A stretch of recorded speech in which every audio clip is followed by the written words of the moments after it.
Hoje nós temos o prazer de ter aqui conosco Lucas Afonso, jornalista, e ele veio falar sobre algo que compromete de 3 a 5% da população mundial e é caracterizado por uma inquietude, uma impulsividade, uma desatenção, que é o transtorno do déficit de atenção com ou sem hiperatividade. É um transtorno que inicia-se sempre na infância e que gera uma desistência escolar muito grande a nível mundial, acarretando sofrimento muito importante.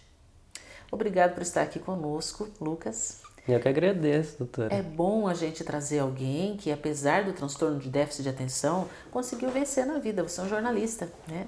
E eu quero que você fale para nós, desde o começo, como foi escola para você. Falar de escola para mim é até algo que assusta um pouco, né? Eu comecei a alfabetização com alguns problemas. E assim, as escolas me identificavam, conversavam com meus pais e graças a Deus eu sempre tive apoio deles. Meu pai e minha mãe sempre me apoiaram, mesmo pequeno, não entendendo muito bem o que estava acontecendo, mas sempre tiveram apoio. Inclusive eu lembro que na minha alfabetização, na escola Jardim 3, né, que eles falam, eles tinham os ditados, que você tinha que chegar, montar um tapetezinho lá, colocar algumas figuras e começar a escrever os nomes das palavras, né? Nossa, eu lembro o meu sentimento de chegar naquele dia e falar, nossa senhora, tem ditado. Você lembra disso? Eu lembro, e uma das poucas coisas que assim, a gente lembra, porque é criança, pequena, era que aquele dia me trazia algo ruim. Algo de frustrante. Exatamente. E assim, é complicado você colocar isso numa criança frustrante, de não querer ir para a escola. É complicado uma criança não querer ir para a escola. Então tem algo de errado. E assim, nunca tinha algo preparado para mim diferente, sabe? Mesmo tendo os problemas, né? Mas percebiam que eu não conseguia escrever palavras, a leitura, muito atrasado, e chamaram meus pais, né? E aí a gente começou o processo de saber o porquê. Fui com psicólogo, fui com psicopedagogo, e aí com todo esse suporte eu fui me alfabetizando, né? Aí eu comecei numa escola, depois fui para outra, e aí foi muito tardio, mas consegui me alfabetizar, doutora. Foi algo meio difícil, mas consegui superar. Eu digo que foi a primeira conquista de muitas que eu vim passando pela minha vida escolar, né? Isso eu não sabia do TDAH ainda, né? Naquele momento você era só uma criança com dificuldade no aprendizado. Uma criança com dificuldade, isso mesmo. E que não gostava de escola. Era aquele como aluno... você vai gostar, né? Como Tudo eu vou tão gostar? difícil, lógico. E como era a escola para você? Como que a escola, eles te apoiavam, eles tentavam adaptar situações ou dificultavam? Como que era a escola, a instituição para você? Olha, nenhuma escola conseguiu ter essa adaptação. Eu não sei sinceramente hoje eu não sei, se é porque eles não querem, porque é um gasto maior, ou porque se ainda não tem um conhecimento de como fazer isso. Mas tem coisas tão simples que podem fazer que isso ajuda tanto na alfabetização e também em traumas que podem ser criados numa criança com isso, né? Hoje eu lembro que... Hoje eu dou catequese, doutora, né? Hoje eu dou catequese e às vezes a gente pede para os alunos, para poder participar, lerem um pedaço do livrinho, algo assim. E eu falo para todos, quem não quer ler, pode me avisar que não precisa. Por que eu falo isso? Eu tenho dificuldade de ler em voz alta até hoje, por quê? Porque quando a gente estava lá na primeira série, na alfabetização, que eu estava com a alfabetização atrasada, eu gaguejava muito na hora da leitura. O que isso acontecia? Lógico, as crianças vão brincar, você não sabe ler, você gagueja. Bullying. Mas assim, talvez não é no maldade da criança, que ela quer fazer bullying, que ela quer fazer o mal a outra. Porque eu acredito que ninguém queria me fazer o mal, meus amigos não queriam me fazer o mal. Mas aquilo me tocou. Claro. E me deixou uma ferida até hoje, que eu não consigo ler em voz alta. Eu consigo ler em voz alta para mim. quando eu vou ler em voz alta para uma multidão, mesmo sendo jornalista, eu gaguejo. Tive muita dificuldade. Com o tempo eu fui criando fórmulas que isso mudaria. Hoje eu consigo já ler para mais pessoas em voz alta, mas quanto tempo eu demorei? E isso ficou marcante em mim. Então, tipo assim, simplesmente você pegar uma professora e orientar, olha, ele tem dificuldade, não vamos fazer ele passar por isso, né? Claro, para que expor a criança? Para que expor? Ele tem uma dificuldade, por que a gente vai expor? Por que a gente vai expor essa dificuldade para os demais alunos, para 20, 30 crianças dentro de uma sala, né? São coisas simples, mas assim, nesse momento ainda não sabia do TDAH. E aí foi se passando o tempo, até que eu consegui. Por batalhas e batalhas, fui me alfabetizando, fui estudando, aí entrei com professora particular, né?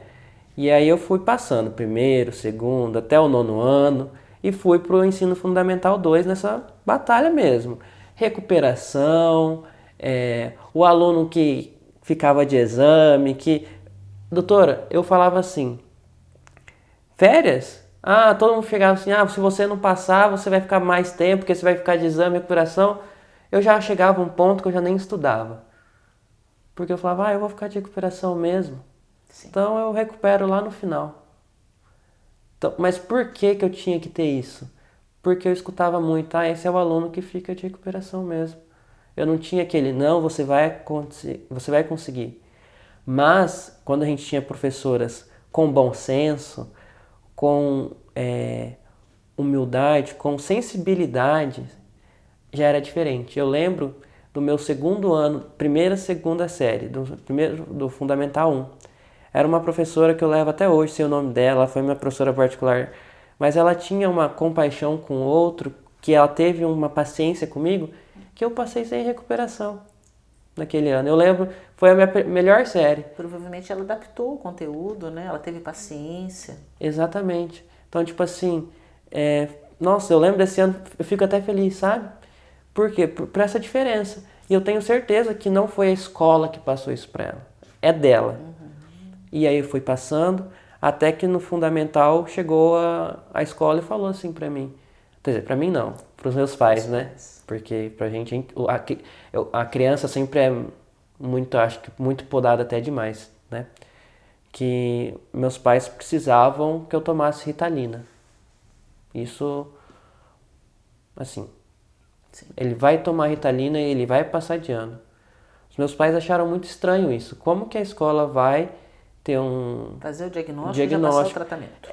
Um diagnóstico que, lembrando, eu tinha psicóloga, psicopedagoga, tudo me acompanhando nesse meu caminho de alfabetização, que são profissionais qualificadas para falar para o meu pai e para minha mãe se eu precisava ter um encaminhamento para uma médica que iria ver se eu necessitaria de um remédio, né? Meu pai e minha mãe acharam estranho e falaram, olha, não vou levar meu filho nessa médica que vocês estão passando, vou levar nesse médico que eu confio. E foi o que aconteceu. E o médico naquele momento falou, olha, ele pode até ter, porque eu ainda não tinha um diagnóstico, ele pode até ter o TDAH. Porém, não é isso que está atrapalhando ele no momento. O que está atrapalhando ele é que eu tenho um agravante no TDAH, que eu tenho o transtorno generalizado da ansiedade. Que juntos, a senhora sabe, vira uma bola de neve, né? Com certeza. E aí, eles preferiram tratar a ansiedade naquele momento. Sim. E aí, infelizmente, eu escutei da escola que eu não ia passar de ano, então. E aí aconteceu algo muito estranho, que eu tirei 0 em todas as provas e eu não consegui ver as provas direito, porque era recuperação ficava com a escola, as provas de recuperação, e que era a lei ficar com a prova, com a escola, as provas de recuperações, e meus pais falaram, tá bom, é mais um obstáculo que o meu filho vai passar, porque eu já tinha passado por vários, e sempre eles preocupados em não me expor. Porque é óbvio, como que a gente vai expor mais uma criança, né? E seguimos em frente. vamos para outra escola, vamos tentar uma escola que se adapte, Que seja mais flexível. seja mais flexível, que entenda mais, né? E fomos para outra escola. E eu reprovei, não tem problema. Graças a Deus meus pais têm essa consciência. Reprovar não quer dizer que você é burro, que você não tem competência, que você não saiba o conteúdo, porque se me colocassem sentados e me dessem a prova que eu fiz e que eu tirei 0 e me fizessem a pergunta, eu ia responder verbalmente tudo que estava e muito mais, né? Certo. Claro. Você sabia, Eu você tinha sabia. estudado. Eu né? tinha conteúdo, eu tinha estudado. Claro. Então, todo mundo achou estranho. Meus professores particulares falaram, não, é impossível. O menino saiu daqui sabendo tudo. Não é possível. Mas passamos e fomos para outra escola e fui caminhando. E aí isso foi no 8º ano. Aí eu fiz 8º, 9º. E aí com toda essa bagagem de dificuldades, de todas essas coisas que eu ouvi, doutor, eu comecei a ter um quadro de depressão, né?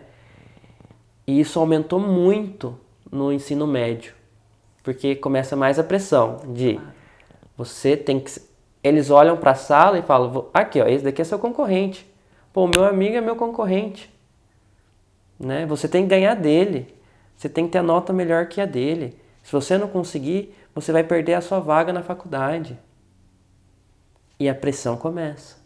E para uma pessoa que tem uma certa dificuldade, que tem esse negócio dentro de você, que você não consegue, que você sempre vai ser o último, que você sempre vai ficar depois da sala de aula para fazer uma atividade, um reforço, que você sempre vai ser o que vai ficar de recuperação. Isso começa a te engolir. E foi o que aconteceu comigo. E aí, quando eu tinha meus 18 anos, eu estava atrasado 1 ano, então eu ia me formar no 3º ano com 18. Eu, com esse quadro de depressão, meu pai falou assim, não, vamos agora te levar no especialista para ver realmente se vai ter o TDAH ou não, e se é necessário medicar ou não. Quando eu fui no especialista, lá no Rio de Janeiro, inclusive, e aí o especialista viu tudo, falou... Passei por todo um sistema de psicóloga, psicopedagoga, psiquiatra, junto com o meu psiquiatra daqui. Eles fizeram um trabalho em conjunto, né? E falou, realmente, você tem ansiedade, você tem um déficit de atenção, sem a hiperatividade, né? E a depressão é causada por tudo isso que você já passou. Todo esse sofrimento, essa bagagem. Essa bagagem. E aí vem a parte mais difícil, né? Você receber esse diagnóstico, você tentar entender o que é esse TDAH, que é o, né? Se você é burro ou não, se você tem uma doença ou não, e se você tem que tratar ou não, tipo, aí vem um já adulto, né, com 18 anos, chegar e falar assim, cara, eu tenho isso, o que é isso? Eu preciso tratar, eu preciso... Porque ele me passou medicamentos, né? Foi a Ritalina, né? E falar, cara, eu tenho que tomar isso. E aí vem a parte mais difícil, eu acredito, que é a aceitação. Sim. Né? Que aí foi o processo que eu passei de aceitação do tratamento. Isso já... Aí consegui... Para falar bem a verdade, é uma coisa, doutora, que eu não conto para muita gente. Que antigamente eu tinha vergonha. Né? Mas hoje eu posso dizer que eu tenho orgulho porque todas essas batalhas que eu passei foram para me fortalecer. Claro, conquistas pessoais. Exatamente. Então, no 3º ano, com a depressão que eu estava, eu tinha acabado de perder meu avô. Graças a Deus, novamente, com o apoio dos meus pais, eles falaram, abandona o seu ensino médio e vamos primeiro cuidar de você. Depois a gente pensa no estudo. Eu larguei o ensino médio, fui me tratar, comecei o tratamento e fui fazer o EJA. Que muitas vezes pensam, só porque você fez o EJA você não tem uma base, não é? Uma base. Porque eu já tinha 18 anos. Sim. Então vamos fazer o EJA e vamos depois para a faculdade. E naquele momento, como eu já estava numa depressão profunda, eu já não tinha muita consequência dos meus atos, meu pai falou, olha, vamos fazer assim que você vai melhorar, porque senão você vai se afundar cada vez mais, né? E então eu fui e fiz isso. E aí logo depois que eu fiz 6 meses do EJA, eu me formei, fui escolher minha profissão, que eu escolhi o jornalismo e passei. E como é que foi dentro da faculdade? Porque a gente imagina que um ensino universitário, com professores mais capacitados, bem formados, haja uma mudança nesse tratamento para o indivíduo com dificuldade de aprendizagem qualquer, por exemplo, TDAH. Como é que foi a sua experiência dentro da faculdade? Doutora, foi assim, algo que eu também esperava isso. Tipo assim, agora estamos conversando com adultos, com pessoas, algo mais Indivíduos mais experientes, mais capacitados. Exatamente. Né? Que eu vou ter uma ligação mais eu e o professor, que eu vou ter uma liberdade maior, porque na escola tudo que acontece é com seus pais. Sim. E ali você vai ter uma liberdade. E ali eu estava em processo de me aceitar. Vou ser bem sério, porque às vezes eu não estava tomando medicamento corretamente, porque é complicado. Não vou falar que é fácil um adolescente adulto querer começar a tomar medicamentos. Não é fácil você se acostumar com aquilo. A aceitação é um processo. É um processo. E eu estava nesse processo de aceitação no meu primeiro semestre. E aí, inclusive aconteceu uma situação que acabou com o meu primeiro semestre inteiro.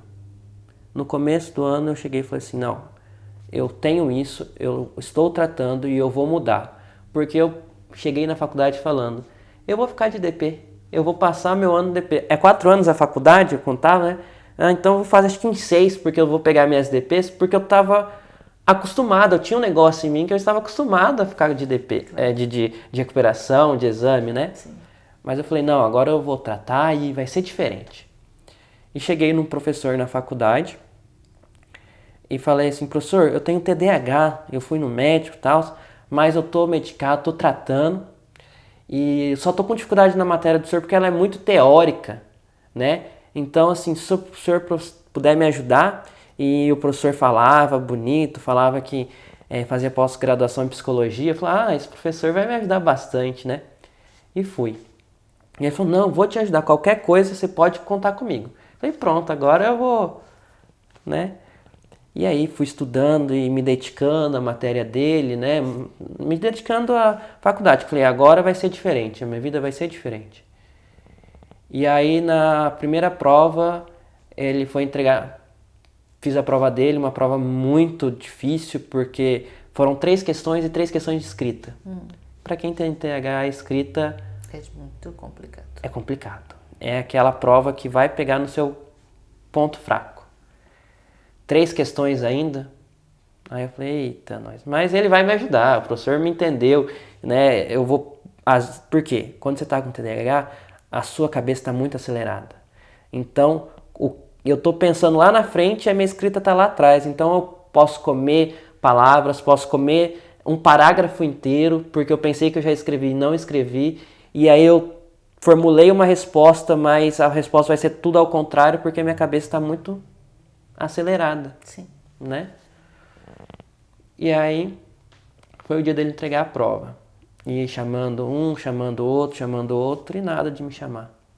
Aí ele liberou todo mundo e foi entregar minha prova. E ele me entregou minha prova e falou assim, fala pro seu pai trocar de seu médico, porque você não tem TDAH, você só tem preguiça de estudar.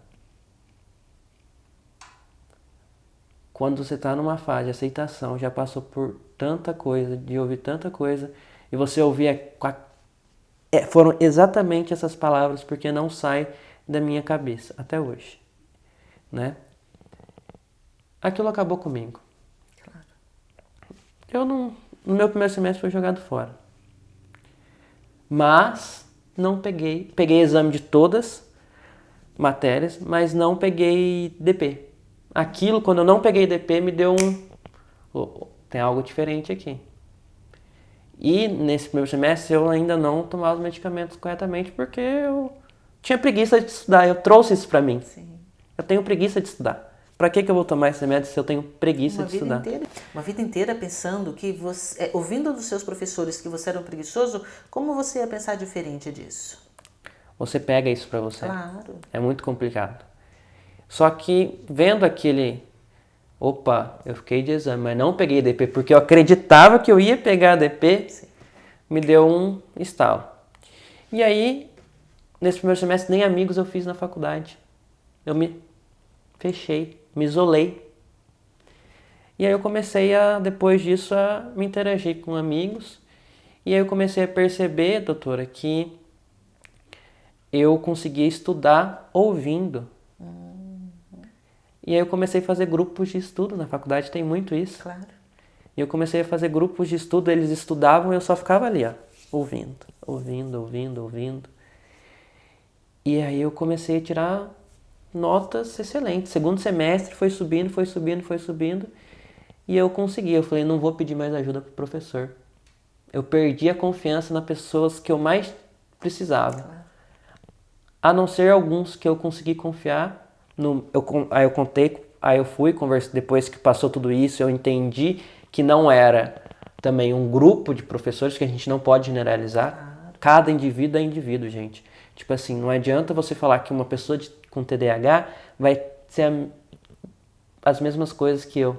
Não tem como. Não, cada indivíduo é um, né? Exatamente. Mesmo com o mesmo transtorno TDAH. Tem os mais desatentos, tem os mais hiperativos, né? E você ainda por cima é um cara ansioso, quer dizer, um agravante. Um agravante, né? Então eu comecei a ver que, tipo assim, olha, esse professor é assim, esse não. E aí, com toda essa minha... Como eu me isolei, eu não conseguia ver o todo. E depois, como eu comecei a interagir, fazer, eu comecei a ver o todo. E aí eu comecei a ver, ah não, esse professor aqui é diferente. Graças a Deus na faculdade eu consegui, mas por sorte, não pela instituição, de novo, como aconteceu lá na outra... No seu primeiro ano fundamental. No fundamental, que eu encontrei professores, por eles, pela pessoa deles, que me entenderam. E eu expliquei para eles. E, inclusive, eu acho que eu não posso deixar de falar deles, que é o Oswaldo, foi meu orientador de TCC, e a Cristina Ramos e o Oswaldo Ribeiro, que me ajudaram nessa minha formação de jornalista, e eu devo muito a eles, porque eles me apoiaram e eles me incentivavam. Então eles me incentivavam, isso me dava mais, e eu comecei a tratar corretamente, eu me aceitei, comecei a tomar os medicamentos e interagir com meus colegas ali que eu achei, agora eu falei, não, esses são meus amigos e me ajudavam, eles entendiam, não era porque eu estava ali só ouvindo que eu não estava ajudando eles começaram a me apoiar e eles começaram a me entender. Então, no TDAH, o indivíduo é inteligente. Desde que ele tenha condições, ou através de medicação, ou através de uma equipe especializada, ambos, né, essa associação aí, medicação mais equipe, esse indivíduo vai ter chance, sim, de fazer um terceiro grau, de conquistar uma profissão, de se sair bem, como é o caso do Lucas aqui. Lucas, obrigada, viu, pela sua presença, agradeço muito, acho que enriqueceu o canal e com certeza vai ajudar muitas famílias. Eu que agradeço. A você que nos assiste, qualquer dúvida, sugestão, entre em contato. Obrigada.